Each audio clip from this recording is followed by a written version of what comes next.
actualment no només Catalunya, no només Euskal Herria, no només l'estat espanyol, no només França, no només Alemanya, no només els Estats Units d'Amèrica, patim una greu crisi directiva. Considero que el principal problema amb el qual s'hauran d'enfrontar les societats en els propers anys serà la talla i la capacitació dels seus homes amb representativitat política.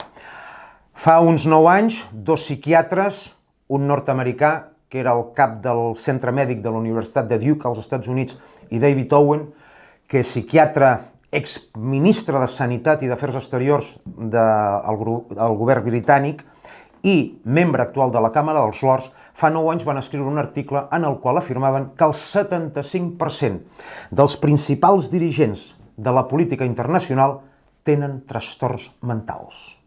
D'aquest 75%, el 45% aquests trastorns mentals els ha influït en la seva presa de decisions.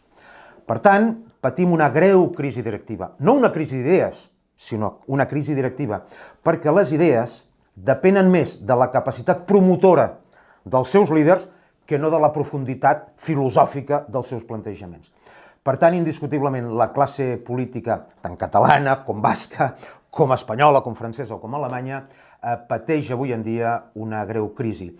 I sobretot per un fet, perquè fa 100 anys el nivell del poble era molt baix. Hi havia analfabetisme, la informació era molt poca, és a dir, la política no estava en el dia a dia com la tenim nosaltres avui. I el dirigent era un home cultivat, culte, estava aquí. La diferència era molt gran. Afortunadament, amb el progrés material i tècnic, aquesta distància s'ha anat reduint.